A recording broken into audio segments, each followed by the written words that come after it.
ಏನಿಲ್ಲ, ನಿನ್ನೆ ಮಧ್ಯಾಹ್ನ ಮೇಲೆ ಪ್ರಸಾದ ಮಾಡಿಂದ ಸ್ವಲ್ಪ ಅವರಿಗೆ ಫುಡ್ ಪಾಯ್ಸನ್ ಆಗಿತ್ತು.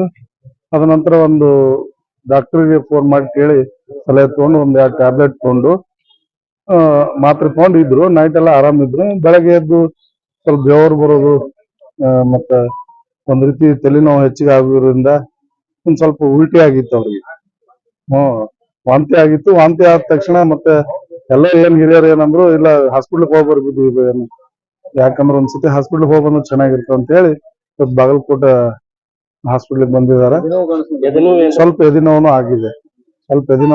ಅದಕ್ಕೆ ಬಾಗಲಕೋಟೆ ಆಸ್ಪತ್ರೆಗೆ ಈಗ 1 ಗಂಟೆಯಲ್ಲಿ ಬಂದಿದೀವಿ. ಅಂತ ಏನ್ ಭಯಪಡುವಂತದ್ದು ಏನಿಲ್ಲ.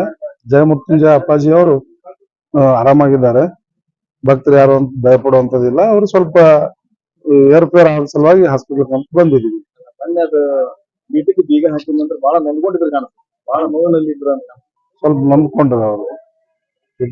ಬೀಗ ಹಾಕಿಂದೆ ಸ್ವಲ್ಪ ನಂಬ್ಕೊಂಡು, ಹಿಂಗಾಗಿ ಇವತ್ತಿನ ದಿನ ಮತ್ತೆ ಇದೆಲ್ಲ ಆಗುದು ಟೆನ್ಷನ್ ಆದ ಸಲುವಾಗಿ ಮತ್ತೆ ಬಿ ಪಿ ಹೆಚ್ಚ ಕಡಿಮೆ ಆಗಿರ್ಬೋದು ಅಂತ ಹೇಳಿ ಅದಕ್ಕೆ ಹಾಸ್ಪಿಟಲ್ ಕರ್ಕೊಂಡ್ ಬಂದ್ವಿ.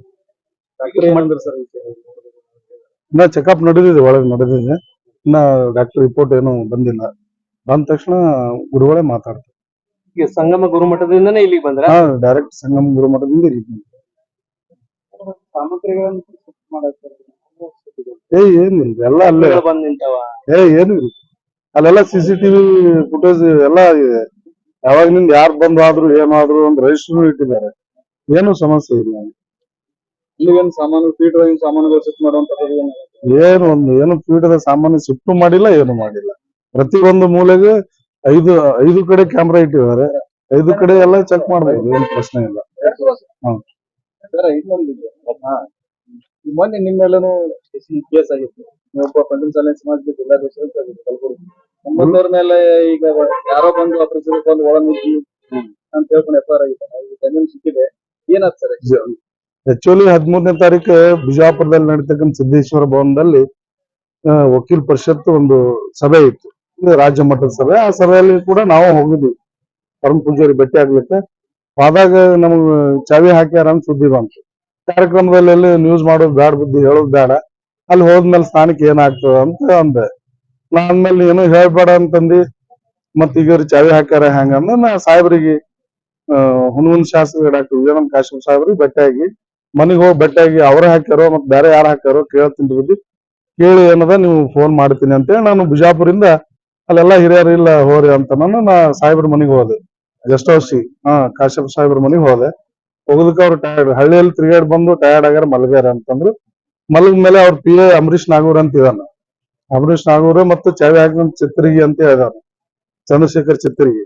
ಅವ್ರಿಬ್ರು ಫೋನ್ ಮಾಡಿದೆ, ಎಲ್ಲದಿರಿ ಅಂತಂದೆ. ಬಸ್ ಸ್ಟ್ಯಾಂಡ್ ಬಲ್ಲಿ ಬರಿ ಗೌಡ್ರ ಅಂತ. ಬಸ್ ಸ್ಟ್ಯಾಂಡ್ ಬಲ್ಲಿ ಬರ್ರಿ, ಇಲ್ಲ ಬಸ್ ಸ್ಟ್ಯಾಂಡ್ ಮೇಲೆ ನಿಂತು ಮಾತಾಡೋದಲ್ಲ, ಮನಿಗ್ ಹೋಗಂಬರ್ರಿ ಅಂತಂದ್ರು. ಆಯ್ತು, ಅವ್ರ ಮುಂದ್ ಗಾಡಿ ತಗೊಂಡಾದ್ರು, ನಾವ್ ಕಾರ್ ತಗೊಂಡ್ ಹಿಂದ್ ಹೋದ್ವಿ. ಮನಿಗ್ ಹೋದ್ಮೇಲೆ ಕುಂತ್ ಮಾತಾಡಿದ್ವಿ. ಇಲ್ಲ ಅಜ್ಜ ಸಾವು ಬಂದ್ ಇರ್ಲಾ ಕೇಳ್ಯಾನ ಮಠಕ್ಕ, ಚಾವಿದ ಏನ್ ಪ್ರಾಬ್ಲಮ್ ಇಲ್ಲ, ಈಗ ಚಾವಿ ತಗೋರಿ ಹೋಗಿರಿ, ಅಜ್ಜಗ್ ಬರ್ಲಾಕ್ ಹೇಳ್ರಿ ಅಂತಂದ್ರು. ಆಯ್ತು ಅಂತೇಳಿ ಅವ್ರ ಕೈಲೇನೆ ಚಾವಿ ಇಸ್ಕೊಂಡು ನಾವ್ ಮಠಕ್ಕೆ ಹೋಗಿ ಚಾವಿ ತೆಗೆದು ಮಲಗಿದ್ ಕರೆ ಮುಂಜಾನೆ 7ಕ್ಕೆ ಬಂದ್ ದಿಸೆಂದ್ ಬೀಗ ಮುರಿದಿರಿ, ಹಂಗ್ ಮಾಡಿರಿ ಅಂತ ಹೇಳಿ ಪೊಲೀಸರು ಕರೆಸಿ ಕಂಪ್ಲೇಂಟ್ ಮಾಡಿದಾರೆ. ನಮ್ಗ್ ಗೊತ್ತಾಗಿಲ್ಲ. ಅವಾಗ್ನು ಸಾಯಂಕಾಲ 6:30 7 ಗಂಟೆಗೆ ನಮ್ಮ ಮೇಲೆ FIR ಮಾಡಿದಾರೆ. ನಿನ್ನೆ ನಾವೇನಾದ್ರು ಹುಣಗುಂದ ಕೋರ್ಟಿಗೆ ಹೋಗಿ ಸ್ವತಃ ಶರಣರಾಗಿ, ನಾವೇನ್ ಕಳು ಮಾಡಿಲ್ಲ, ಯಾರು ತಿಂದಿಲ್ಲ. ನಮ್ ಕಾಶ್ಯಪ್ಪನವ್ರ ಮೇಲೆ ಇರೋ ಗೌರವದಿಂದ ನಾವು ಜಿಲ್ಲಾ ಅಧ್ಯಕ್ಷರಾಗಿ ಏನದ ಇದನ್ನ ಸರಿಪಡಿಸ್ಬೇಕು ಅಂತ ಹೋದವರು ನಮ್ಮ ಮೇಲೆ FIR ಮಾಡಿದಾರೆ ಅಷ್ಟೇ. ಜಾಮೀನು ತಗೊಂಡಿದ್ವಿ ಸರ್. ಸರ್ ಮಲ್ಲನಗೌಡ ಪಾಟೀಲ್, ನಮ್ ಗುಲ್ಬರ್ಗ ಜಿಲ್ಲಾ ಪಂಚಮಸಾಲಿ ಯುವ ಅಧ್ಯಕ್ಷರು.